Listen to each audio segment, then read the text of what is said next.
Arratsaldeon. Bueno, hoy vais a asistir a la última conferencia del ciclo Arabari Burús que coordina Isabel Mellén. Yo creo que ha sido un ciclo interesante, variado, que yo creo que iremos repitiendo, porque bueno, son aspectos de historia alavesa, historia vitoriana, sobre todo, pero más cosas, y que es una oportunidad de oír y de preguntar, ¿eh? Entonces, para nosotros ha sido una experiencia positiva, espero que también para vosotros y también para los que participáis, ¿no? No me voy a extender mucho, nada, agradeceros hoy con el día que tenemos vuestra presencia y bueno, como se va a grabar, espero que la charla tenga más oídos de los que tenemos aquí, ¿eh? Isabel. Los tendrá. Bueno, Hola, ¿se escucha? Vale, Arratsaldeon Guztioi. Muchísimas gracias a todas y a todos por venir una vez más a este ciclo que ya toca su fin, Arabari Burús, que hemos organizado desde Ondara Irekia, por supuesto, gracias al apoyo de la Fundación Sancho el Sabio. Y bueno, pues yo estoy también muy contenta por haber podido desarrollar este ciclo, sobre todo por la oportunidad que nos ha brindado a todo el mundo de conocer mejor no solamente las investigaciones que se están llevando a cabo en la actualidad en nuestro territorio, sino también a las personas que las llevan a cabo y las desempeñan, ¿no? Que es importante también poner rostro, poner cara al conocimiento que se está generando sobre nuestro territorio histórico. Creo que es algo bonito y también lo que dice Jesús, ¿no? Con la oportunidad de preguntarles directamente, de poder charlar, conversar y generar un diálogo para que ese conocimiento pues no sea unidireccional, sino que al final pues lo podamos compartir y lo podamos socializar. En la tarde de hoy va a dar fin a este ciclo Raúl Sánchez Rincón. Voy a hacer una breve presentación, aunque quizá ya le conozcáis. Él es arqueólogo de formación y profesión y también se le conoce más por su faceta de apasionado de la numismática medieval, de la cual nos da buena cuenta en redes sociales también. Ha desarrollado gran parte de su carrera ejerciendo como arqueólogo profesional, colaborando tanto en proyectos vinculados al mundo universitario como al mundo empresarial. Por ello, desde el año 2001 ha tenido contactos con materiales numismáticos, con monedas, ¿no? En el año 2002 le concedieron una beca de investigación museológica en el ámbito de los museos de la Diputación Foral de Álava, consistente en la catalogación de las monedas aparecidas en los yacimientos alaveses entre los años 1980 y 1990.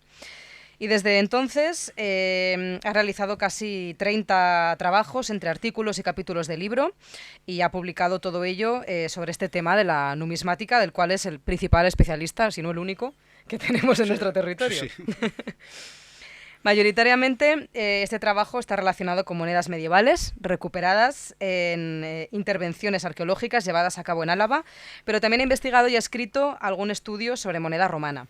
También ha asistido y participado a diversos congresos de numismática, tanto nacionales como internacionales. Y en la actualidad trabaja en el ámbito público, en el Museo de Arqueología de Álava, donde le podéis encontrar regularmente, gestionando proyectos vinculados al patrimonio arqueológico alavés. Así que nada, pues aprovecho para agradecer a todo el mundo que está aquí también, que nos está escuchando o viendo este vídeo en diferido, su fidelidad y la asistencia a este ciclo de conferencias y espero, seguro que sí, que disfrutemos de la última ponencia. Muchísimas gracias.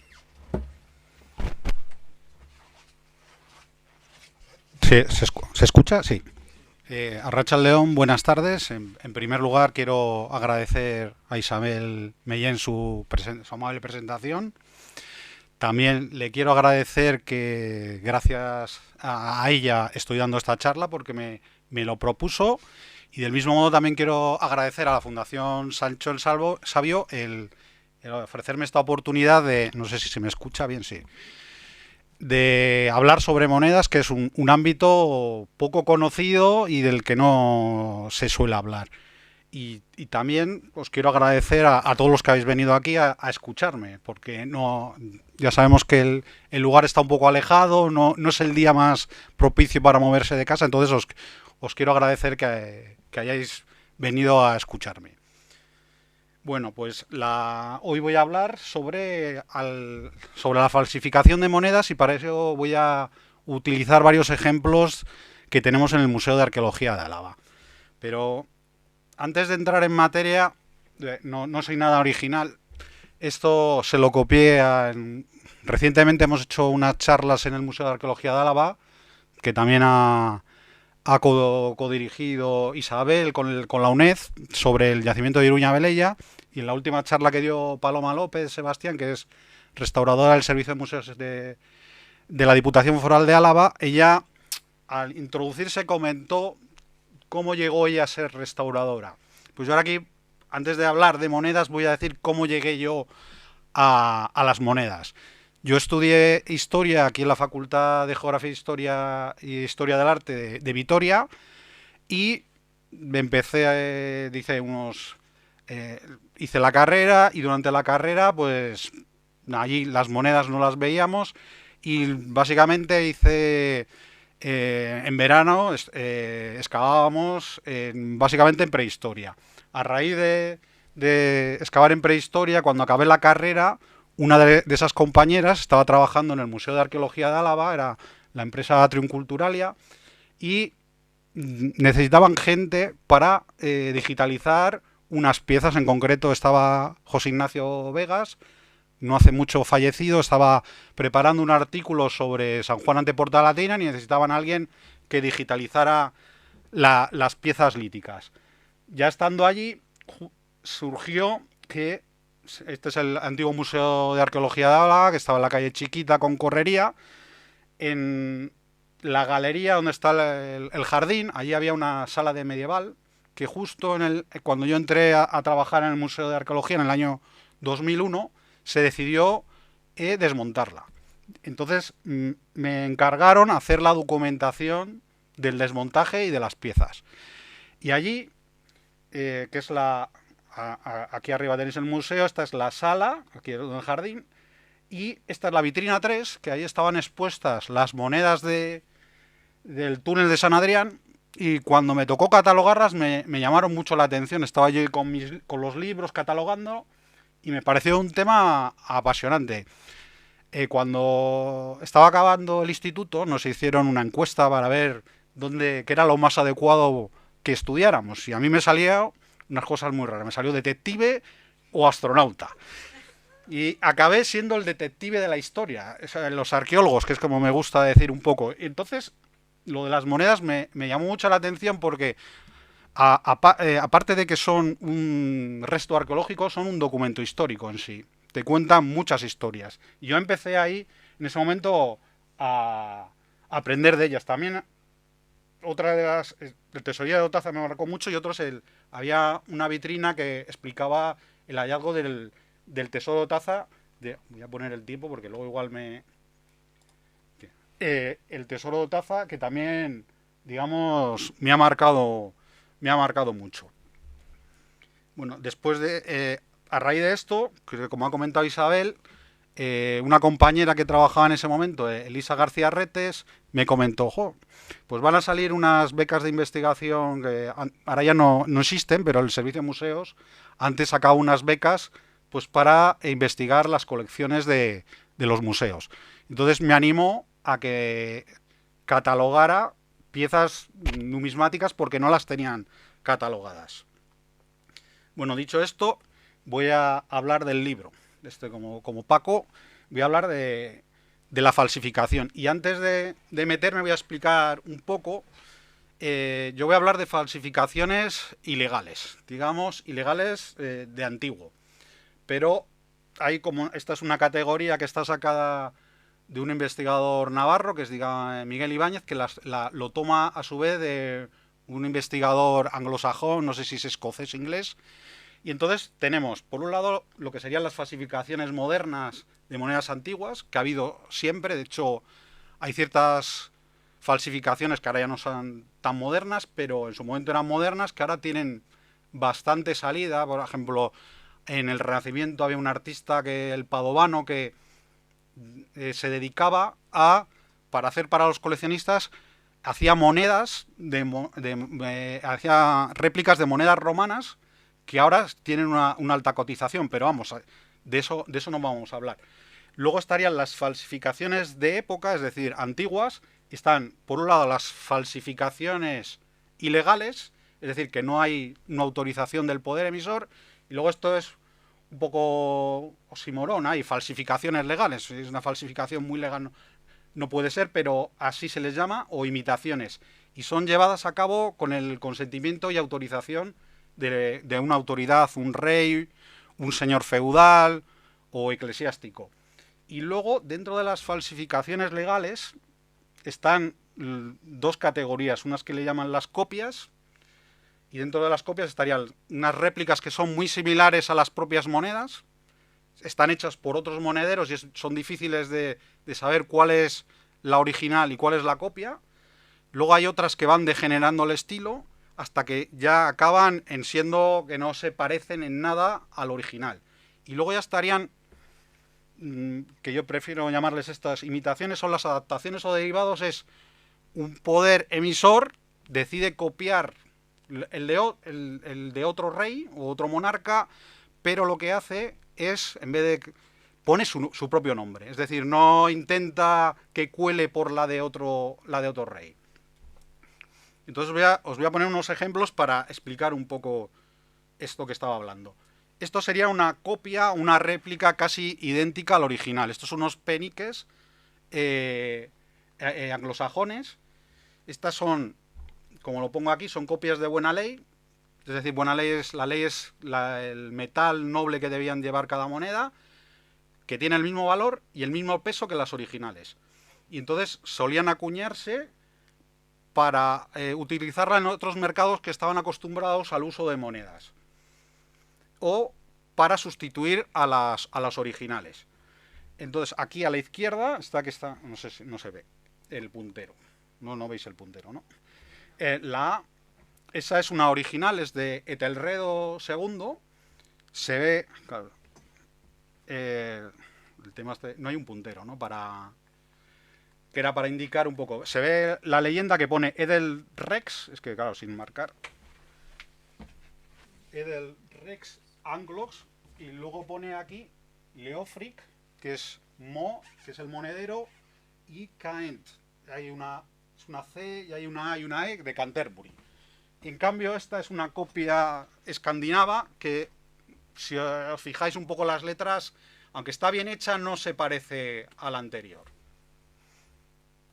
Esto ya son un poco una mezcla de una copia que se parece un poco al original, pero no mucho, ya luego cómo acaba degenerando. El original es con la letra A, esta es una estatera de Filipo II de Macedonia, que es el padre de Alejandro Magno. Ahí se ve su cabeza, claro, es que os quiero marcar, pero no. Donde la A está la cabeza de Filipo, mirando a la derecha, y luego en el reverso está la viga, y debajo en griego pone Filipoi. A la derecha, esto que tenemos aquí, esto es una copia de esa moneda que ya se ve que no es lo mismo. De hecho parece ahí casi un piloto de Fórmula 1 con ese cuello que le han puesto a Filipo, pero bueno, se parece algo. Esto es una copia que hacen tribus helvéticas, que dentro de las tropas macedónicas había mercenarios de diferentes zonas. Parece ser que a alguno de esa gente le gustó aquella tipo de moneda y las copian. Y estas lo hacen, son tribus helvéticas. Abajo ya veis que ya el original ya ha cambiado mucho, ya hacen una adaptación, ya la viga esta con los caballos no aparece lo que se supone que es la diosa Epona, que aparece por ejemplo en Marquínez, detrás de la iglesia hay una representación de la diosa Epona, que apareció también en los Juegos Olímpicos. La imagen esa cuando están en el Sena cabalgando, que no sé si recordáis, en la inauguración de los Juegos Olímpicos, una escena que era muy icónica, que salía un personaje a caballo surcando el Sena, pues es esta diosa Epona, y ya lo han cambiado. Estos son la tribu de los Tréveros, que están en el este de la Galia. La ciudad más importante de ellos es Tréveris, que es famosa por sus murallas, o Tréveris o Trier. Y luego ya a aquel lado, a la izquierda, con la letra B, estos son ya ha degenerado completamente todo. Se ve, los intuyen las cabezas, las cambian y luego ya hacen unos caballos, pero esto es todo como un arte muy abstracto. Estos son la tribu de los ambianos, que están en la Galia, Bélgica. Y esto es muy curioso porque esta tribu falsificó unas piezas de la ceca de Bascunes. Parece ser que ellos estuvieron peleando aquí o al revés, o los vascones peleando con ellos, y copian las monedas de la ceca de Bascunes y en vez de poner Bascunes ponen Imonio y hacen una alteración tipo esta. Y luego ya... Estos todavía copian más burdas. Esto es muy interesante porque como a partir de una copia muy burda surge una nueva moneda, en este caso los visigodos. Los visigodos más o menos desde el 420 después de Cristo ya han entrado en el Imperio Romano, están como federados del imperio y ya desde esas fechas empiezan a imitar, a copiar más que imitar, a copiar las monedas romanas. Pero en un momento dado, ya durante el reinado de Alarico II, que es el rey visigodo que muere en la batalla de Bullies, donde se enfrentan visigodos y francos, y después de esa derrota, los visigodos se tienen que replegar a la península ibérica, abandonan la Galia, excepto la zona de Septimania, y a partir de ese rey se dedican a imitar. Estos son trientes, los romanos, el Imperio Bizantino tenía los sólidos y el triente es una tercera parte de esa moneda. Entonces la empiezan a copiar. Aquí, mira, consigo verlo, sale. Aquí está Dienes, Dominus Noster, Anastasius, que es el emperador de Oriente, PFAO. Y luego aquí Victoria Augustorum. Pues los visigodos empiezan a copiar esto. Lo que ocurre, bueno, no he cogido una con la copia de Anastasio, he traído una de Justiniano, pero es lo mismo. Las de Anastasio que hacen los visigodos es igual. Copian el nombre, ponen el nombre del emperador. Lo que ocurre es que hacen una adaptación del reverso. No debe ser algún lío que tienen con las creencias religiosas, que deciden no incluir esto porque les parecía herético para ellos y colocan esta victoria alada, que luego dentro de la bibliografía y de los estudios se le llaman la cigarra, porque acaba de generar tanto que no parece una victoria, sino que parece una especie de cigarra.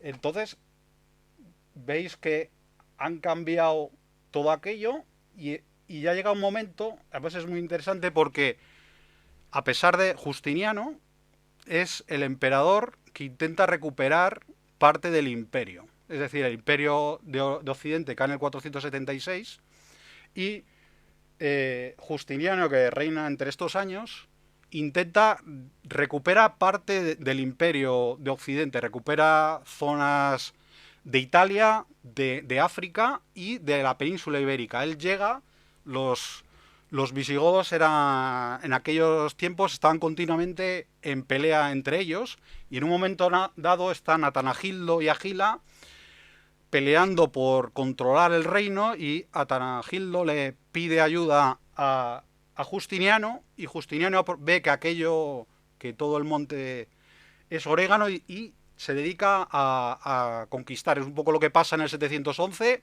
que piden ayuda y ven que aquello es muy fácil de conquistar, pero lo que ocurre es que en un momento dado muere Agila y entonces le paran la conquista. Pero es curioso porque a pesar de que el emperador de Oriente les está quitando territorio, ellos siguen poniendo el nombre del emperador, no se atreven todavía.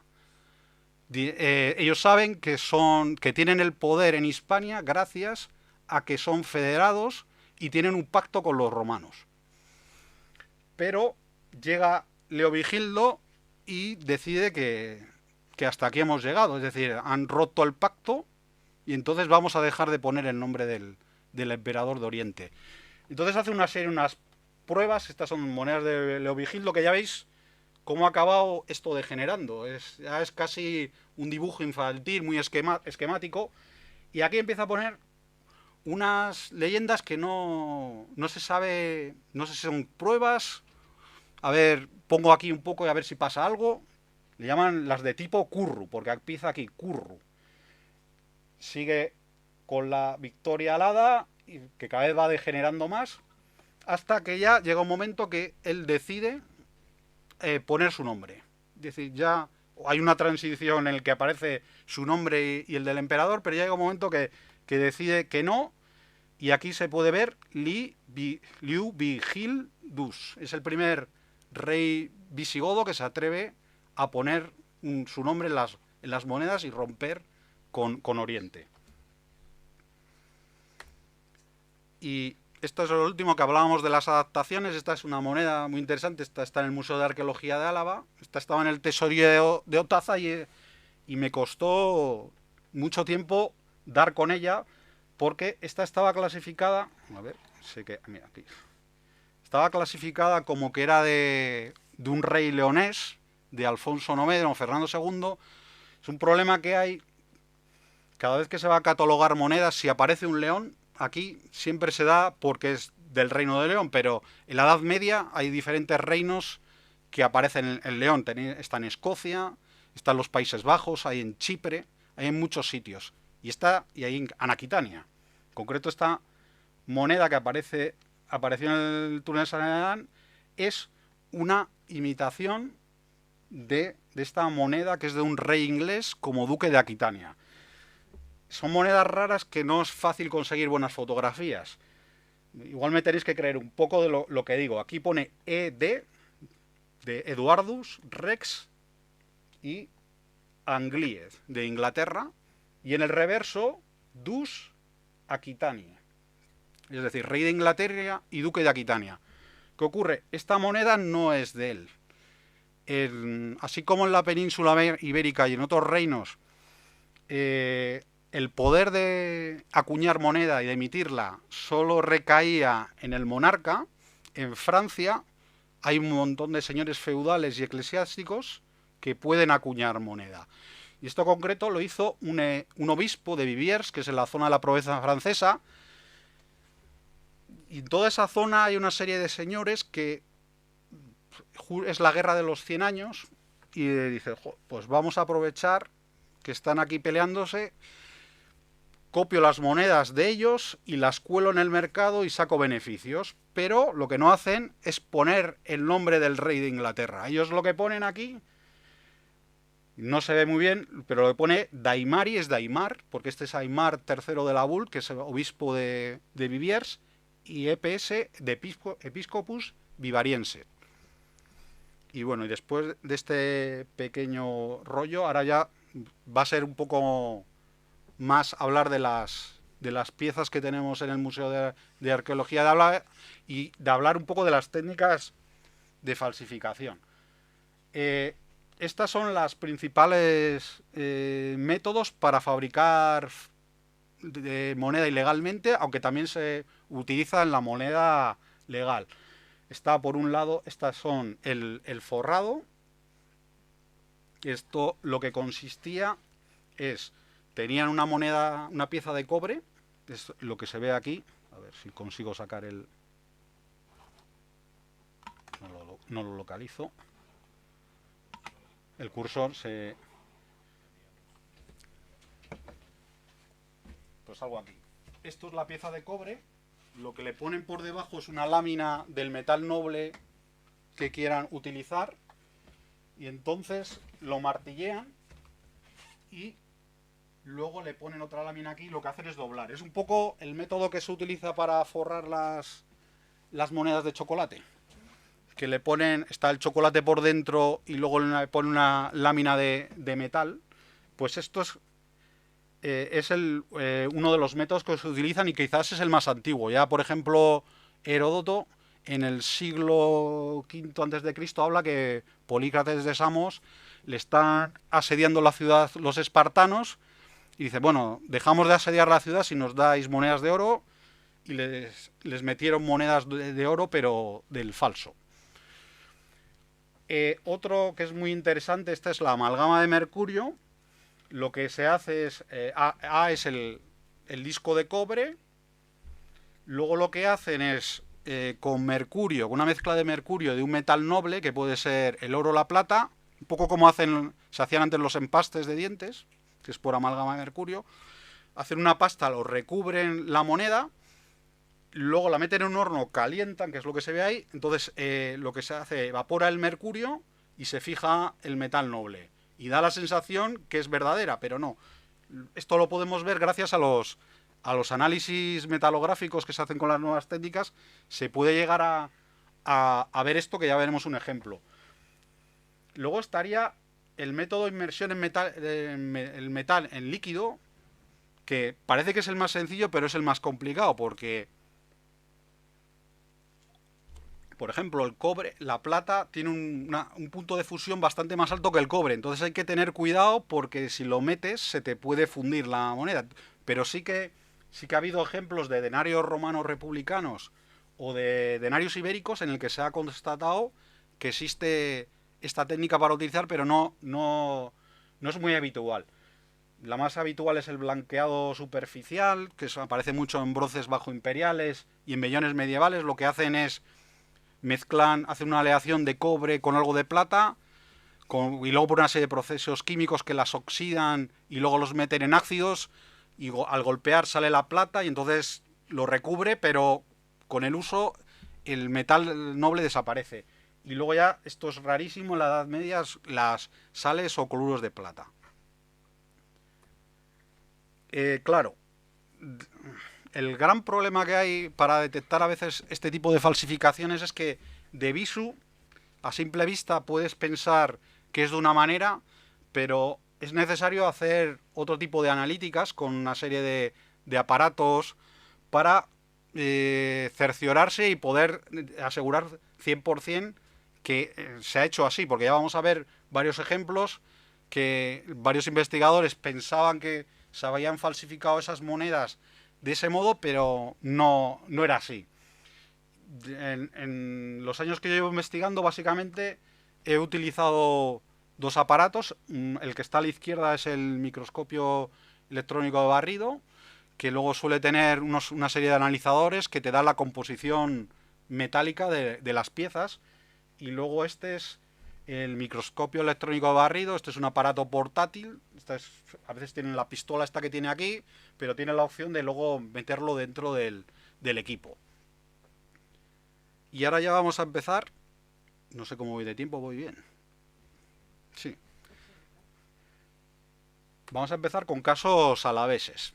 Este es un denario de Andagoste, la famosa batalla que hay en Cuartango, donde los romanos tienen que salir por patas, hablando pronto mal y mal, por la dispersión que hay de los hallazgos que se hicieron. Claro, el yacimiento aparece, hay unas obras, hay una zanja y hay un investigador que está por allí, que es Ocharan, que se da cuenta que en uno de los cortes hay un foso defensivo de un campamento itinerante romano. Entonces, con detector de metales autorizado, recogieron muchos elementos metálicos, entre ellos esta pieza. Esta es un denario a nombre de Julio César. Este es la pieza original, digamos cómo sería una pieza original. Aquí tenemos a Venus, aquí, esto que se ve aquí es Cupido, y esto es unos cautivos, un trofeo de guerra. Esta es una copia que tenían allí. Si os fijáis, el interior es de cobre. De hecho, seguramente se dieron cuenta que era falsa porque la intentaron cortar. Aquí se ve este corte y otro corte que iba hacia aquí. En Andagoste se han encontrado varias monedas que están cizalladas, están cortadas, porque en el ejército romano era habitual recortar las monedas para utilizar divisores. No tenían moneda pequeña, y entonces al peso. ¿Cuánto esto? Pues la recorto. Y aquí seguramente cuando fueron a cortar se dieron que aquí me la han colado. Y esto que se ve arriba a la derecha es un análisis que se hizo con microscopio electrónico barrido. No sé si veis. Esto es los resultados que dieron de la composición metálica. se hicieron se tomaron 3 puntos y veis, no sé si lo llegáis a ver aquí, 97-98%, esto es el cuerpo de la moneda. Es de cobre y luego aparecen otros elementos minoritarios como es la plata, el plomo, el hierro y el zinc. Y luego estos son los valores medios que tiene, es prácticamente cobre, ¿no? Un 97%. Y se hizo del recubrimiento y en el recubrimiento se ve que es prácticamente plata.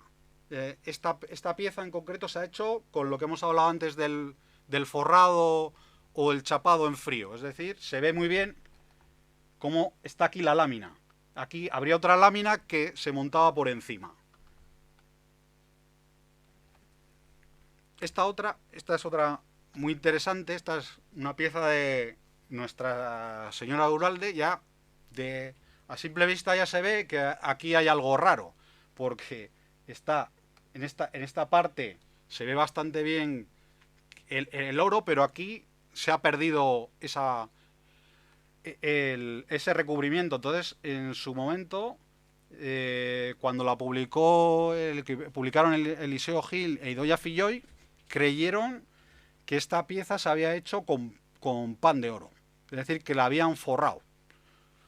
Pero no todo es lo que parece, y en las analíticas que hicieron, mira, aquí esto es el texto en concreto que ellos ponían, es un bronce oro, se localizó tal. Se trata de un elemento monetal de bronce con recubrimiento bastante de pan de oro. El pan de oro es oro batido, que luego, por ejemplo, es muy habitual en las iglesias para recubrir pues los retablos, que no me sale la palabra. Pero eso parecía que era así, pero cuando se hicieron las analíticas por fluorescencia de rayos X, aquí vemos, este es el pico del cobre, no sé si se ve, y este es otro pico que es del cobre. Esto es el interior de la moneda. A ver si se ve. Si nos acercamos más cerca, es decir, esto lo ampliamos y todos estos montículos que aquí apenas se ven, aquí están aumentados, vemos que aparecen otra serie de elementos que ahí no se ven, que son como el manganeso, el hierro, el arsenico y el antimonio. Y nos da, pues esto, que es el interior de la moneda es prácticamente cobre, pero el recubrimiento no es oro batido, sino que, no sé si ya lo veis por aquí, está el pico del cobre, porque cuando se hacen estas analíticas no siempre, digamos, se solapan a veces, y aquí ya sale oro y mercurio. Es decir, aquí estamos viendo ya uno de los ejemplos, el segundo ejemplo de falsificación que hablábamos por amalgama de mercurio. Esta pieza, yo estuve haciendo un vaciado bibliográfico y es de las más antiguas que se conocen. Es que tengo aquí unas anotaciones, porque la amalgama de mercurio, que se me ha olvidado decir, surge en China, pero por ejemplo, cuando llega aquí a las monedas, en Roma, primero lo hacen es curiosamente, antes que los romanos, los galos ya están falsificando moneda por amalgama de mercurio. Y esta técnica, sobre todo, se da en el primero siglo I, siglo II, en el tercero desaparece, y esta es de los hallazgos más tardíos que se conocen por amalgama de mercurio. Y lo tenemos aquí en Álava. Y volviendo aquí, ya veis, pues los picos, como si vamos acercando, que hay oro y mercurio, y aquí es un poco una tabla resumen que el 85% del recubrimiento es de oro. Normalmente el oro siempre va asociado a la plata, digamos, siempre hay un pequeño porcentaje, es difícil separar completamente el oro de la plata. Y luego veis que hay también un porcentaje pequeño de mercurio, pero existe. Lo que pasa es que siempre queda algo, pero la mayoría se evapora cuando, en el proceso que estábamos hablando antes de fabricación, al meterlo en el horno, el plomo, el mercurio, perdón, suele evaporar. esta es una pieza inédita. Esta es una exclusiva que os dejo a los pocos que habéis venido, así la podéis ver en directo. Esta es una pieza muy, muy, muy interesante. Es la próxima que tengo intención de publicar. Pero no puedo decir mucho más que es, pero os digo que es una pieza que va a dar, yo creo que, de hablar. Esta, ya veis que tiene un recubrimiento, aquí siempre estamos hablando del recubrimiento, que parece de plata, y ahí tiene unas lagunas ahí que se ve el cobre. Aquí se ve muy bien, en este punto, parecía que podía ser un chapado, digamos, forrado metálico, forrado manual o por amalgama de mercurio, pero no es nada de eso, porque aquí se ve un espectro. Estos son los espectros que salen con el aparato de rayos X. Vemos que hay una serie de elementos que son el cobre, la plata y el antimonio. Esto es muy, muy, muy raro, porque aquí ahora la vamos a ver mejor. Si se tomaron 12 medidas, este es el grosor que tiene el recubrimiento, que esto está en micras, muy pequeñito, y el revestimiento está hecho básicamente de cobre y antimonio, y tiene algo de plata, y en cambio lo que es el alma de la moneda es prácticamente cobre con un poco de arsénico. Este tipo de recubrimiento con plata y antimonio solo se conocen dos casos. Uno que es en monedas de la guerra de Libia que hay después de la primera guerra púnica, que tienen los cartagineses contra los rebeldes libios. Y luego hay unas piezas del Renacimiento italiano que también tienen. La moneda esta no es de ninguna de esas épocas. Es de otra época también muy interesante, pero son 3 los casos contados que se conoce esta técnica para falsificar. El tesorillo de Otaza. Esta es la de la izquierda es una foto que me cedió Paquita Saeruturi. Ella estuvo excavando el famoso tesoro de Otaza. Arriba a la derecha tenemos Otaza, antes de que lo derribaran. En el año... Esta y la abajo es una foto que he sacado de la página web del archivo de Álava, que tiene ahí una colección fotográfica muy importante, y esto es cuando están derribando la iglesia de Otaza para construir el aeropuerto de Foronda. En el año... la iglesia se derriba en el año 79, y en abril de 1980 es cuando se descubre supuestamente el tesorillo de Otaza. No lo tengo pendiente de que va a salir en publicación, y ahí contaré que la historia que se cuenta sobre el tesorillo de Otaza no es lo que es. Hay bastante, digamos, sálvame deluxe ahí por ahí, en la historieta. Y lo que ocurre es que los descubridores dicen que han encontrado el tesorillo de Otaza. Entonces, en septiembre de 1980 se organiza una excavación de urgencia, y es aquí donde van a excavar. Y aquí no es, si se ve un poco... Claro, son fotos de diapositiva que con el paso de los años se colorean y se han quedado de este color azul violeta, pero esto que aquí que ves es parte de la olla que contenía las monedas. En realidad había 2 recipientes. Aquí, cuando se hizo la excavación, se recuperaron otras 36 monedas. Y esto es uno de los muros de la iglesia, porque hubo ahí también cierta polémica, porque uno de los vecinos, esto lo sé por Elisa García Retes, uno de sus tíos era de Otaza, que les tuvieron que desalojar porque iban a tirar el pueblo. Cuando apareció el tesorillo, uno de los vecinos decía, no, es que el tesorillo apareció en mi casa. Entonces, una de las cosas que se tuvieron que es topografiar y saber dónde había aparecido esto para ver si tenían recompensa o no. Y esto es uno de los muros de la iglesia.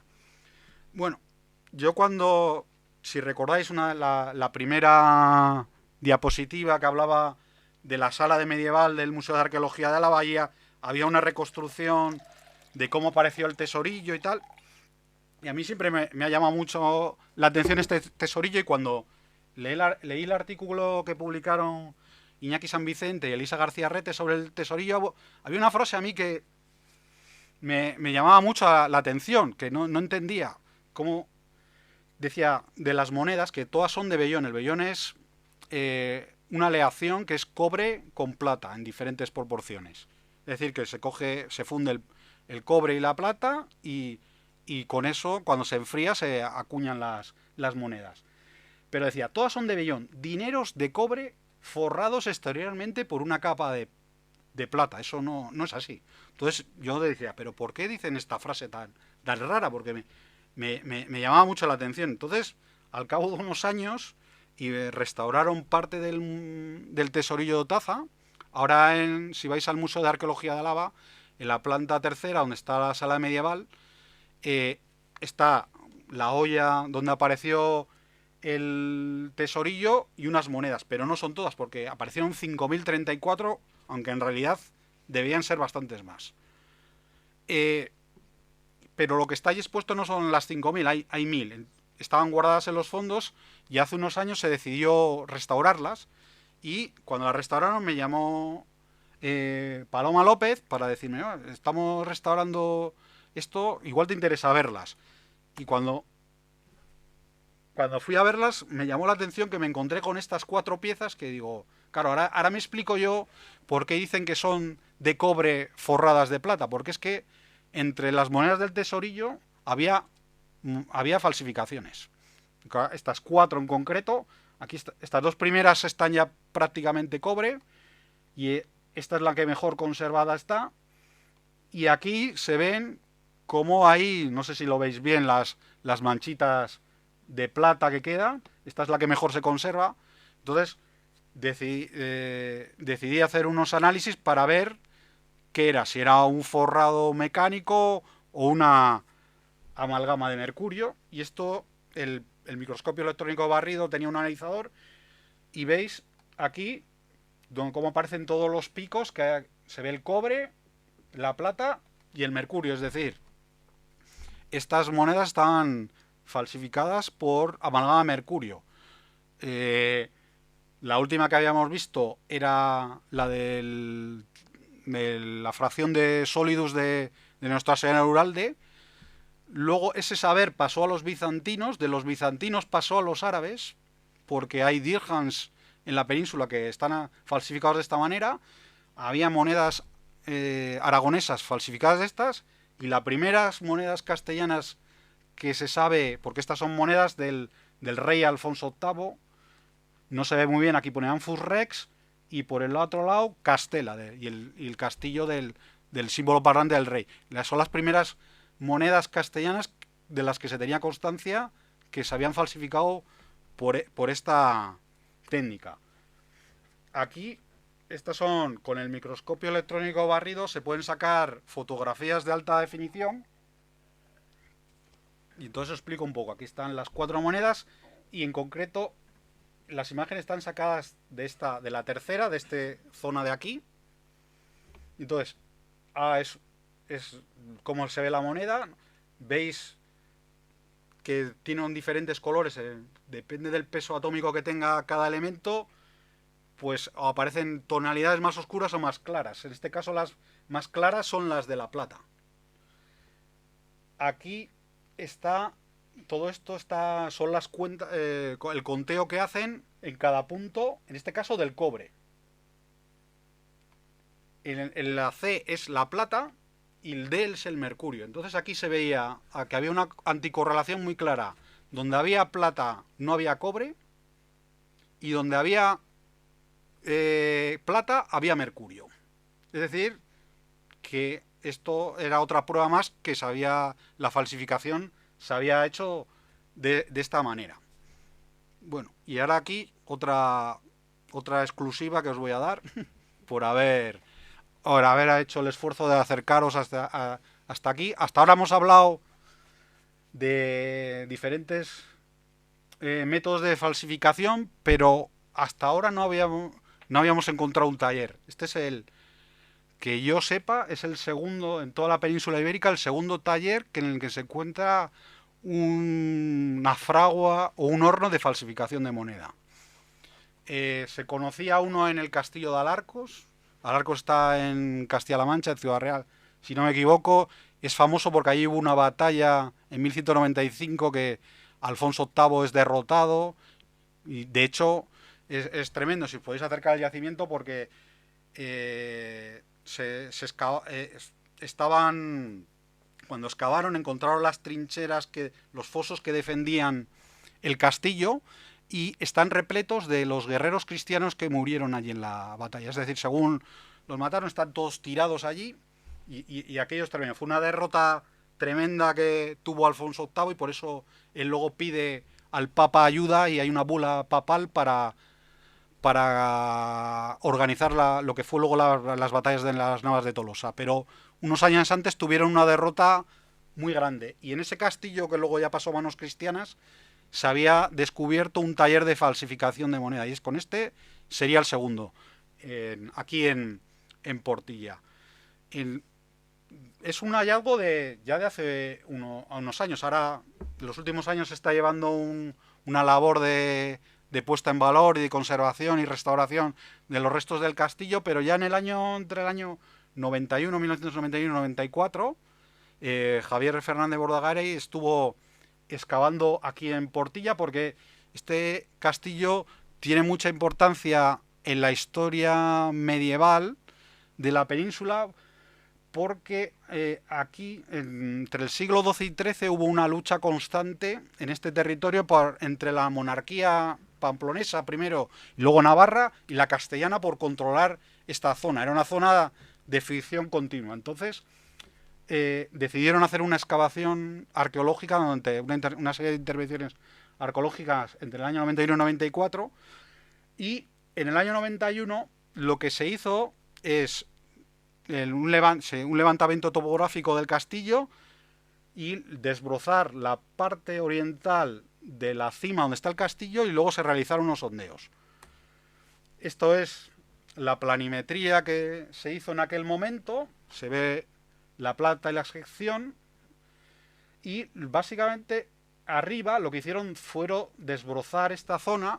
La mayoría aparecía la roca natural, nada más retirar la capa vegetal, salvo en esta zona de aquí, que veis que hay un corte. Estaba la roca natural cortada, y pues tiene unos 10 metros cuadrados de superficie, y bueno, ya se ve aquí en la cota unos 72, unos 70, unos 80 de profundidad. En parte esa estancia tenía al este y al sur tenía muros. Este muro de aquí es el torreón oriental del castillo, y luego en el norte y el sur está la roca como pared. Lo interesante, que ya se veía en la foto anterior, se intuía, aquí se veía una oquedad. Empezaron, aquí ya se ve también un poco, salía una serie de suelos ennegrecidos con materiales metálicos y una serie de elementos que ya el equipo que lo excavó, como el criterio, dijo: aquí había un taller para fabricar moneda. No se atrevieron a decir, porque no tenían los datos suficientes, que era de falsificación, pero por los datos que luego ahora voy a aportar, vamos a ver que se estaba fabricando, pero falsificando moneda. Aquí se ve el horno, hay diferentes vistas para que veáis el suelo ennegrecido, y en ese suelo, aparte de los elementos relacionados con la fabricación de moneda, se encontraron unas cuernas de mamífero que se suelen utilizar para hacer los mangos de los cuchillos. Se encontraron puntas de proyectil y algún cuchillo. Y entonces, ya en el año 94, se hicieron una serie de analíticas. Se analizaron una escoria, unos moldes que aparecieron de cerámica, una moneda de cobre y varios trozos de cobre, que eran unos redondos y otros eran cuadrados. Lo que se buscaba con ese análisis era ver si las escorias eran de bronce, que se habían utilizado para fabricar las monedas, si en esos moldes se había fundido cobre y plata, y si los discos que aparecían y otra serie de elementos tenían la misma composición. Se llevaron un pequeño chasco porque las escorias no eran de bronce, eran de hierro. Yo, al enterarme al cabo de una serie de años, decidí hacer otras analíticas, aparte de con los métodos que habían utilizado, utilizamos otras que eran, utilizamos la fluorescencia de rayos X en aparatos micro y macro, y luego difracción de rayos X. La diferencia es, esto es un poco más técnico, pero a ver si me lo explico de una manera sencilla. Con la difracción de rayos X lo que sabes es si hay, como hemos visto antes, si hay los elementos que aparece en la tabla periódica, cobre, plomo, plata. En cambio, con la difracción de rayos X lo que sabes es el elemento, si es una hematite, es decir, si es un dióxido de silicio, es decir, sabes, ves la parte cristalina de la composición. Hicimos unas analíticas que son de estas piezas de aquí, que son unas a ver si lo consigo sacar el cursor. Bueno, si no me levanto. Estas son las escorias que analizamos. Y luego, esta es, aparte de las escorias, aparecían restos de barro cocido que, si esto le dabas la vuelta, tenían adheridas escorias. Es decir, seguramente era lo que estaba recubriendo el horno por dentro. A veces se hacen hornos refractarios para que mantengan el calor. Aquí son, no sé si lo veis, esto, lo que os comentaba, aparecen, como les habían salido los análisis en los años 94, se ve que son óxidos de hierro, son, aquí igual se ve hematitas y magnetitas, que son minerales que se utilizan para conseguir hierro, y luego aparecían otra serie de subproductos, de nombre tan raro que es endevergita, y luego la fayalita, que son elementos que salen cuando se funde el hierro, son productos derivados, es decir, que como ellos vieron, sí que se fundía hierro, pero es que no, en el horno aquel no solo se hicieron monedas, que seguramente lo utilizaron para hacer otros elementos, pues, como son los cuchillos que han aparecido o las puntas de dardo. Y eso lo vimos gracias a que con la... Esto es con... A ver si sí, con la macro de fluorescencia de rayos X te salen los elementos y luego los elementos traza. Y en la pared aparecía cobre, que ahí se había fundido cobre y plata. Y si esto lo unimos, estos son los... en el 94 se analizaron una serie de moldes, estos son crisoles, donde se fundía el metal. De hecho, son frases sacadas del informe que se hizo en Durango en el año 94. Y lo que importa es esta última frase, dice: la parte interna del molde de referencia refleja una mayor presencia de elementos metálicos utilizados en la fusión de cobre y plata. Es decir, estaban fundiendo cobre y plata tal como lo dice los moldes, como las paredes del horno. Y luego estaban los elementos que nos demostraban que allí estaban fabricando moneda.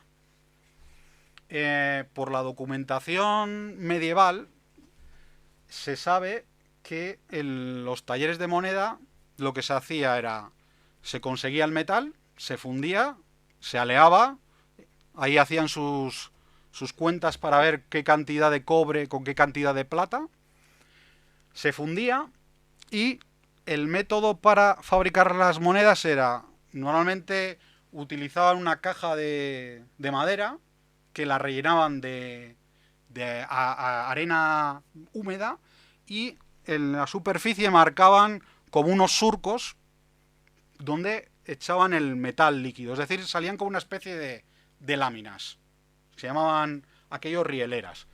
Había otro método que era más sencillo, que era a veces sobre piedras, pero había que tener mejor mano, pero normalmente lo que hacían era así. Entonces, esta es uno de estos rieles que utilizaban para fabricar para preparar el metal, para luego hacer la moneda. En las cecas oficiales, el método era, tenían esas láminas y luego iban recortando con cuadrados iban recortando con una tijera y hacían cuadrados y luego lo redondeaban. Eso lo sabemos por la documentación, y hay en algunas iglesias, en Carrión de los Condes, hay un tímpano donde se ve todo el trabajo de los monederos, de todos los oficios que intervenían en la fabricación de monedas.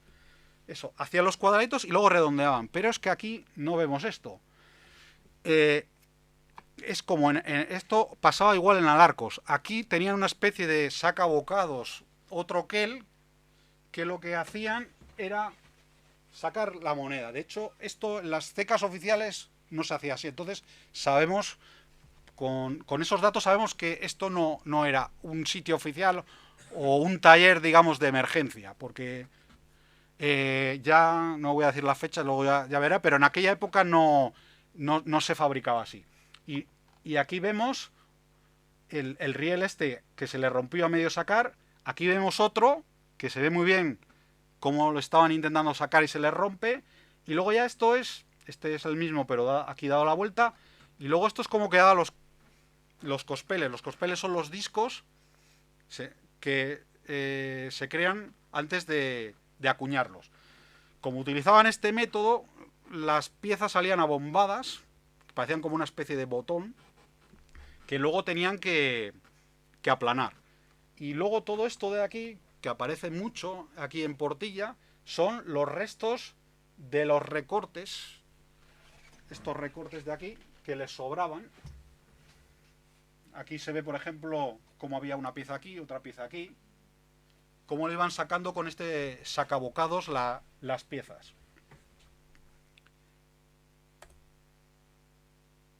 Y aquí es una tabla resumen de varias piezas que se analizaron. Aparte de la escoria y las paredes, se analizaron una serie de elementos. Tenemos por un lado, estos son los cospeles, los discos que estaban preparando para acuñar. Esto es una plancha que tenían, no sabemos si de desecho o que la estaban cogiendo para fundir. Aquí vemos un montón, había bastantes, hay recortes y luego hay restos como inservibles que tenían ahí para acopiarse de material. Este es el riel que hemos visto y una de las monedas que aparecía allí.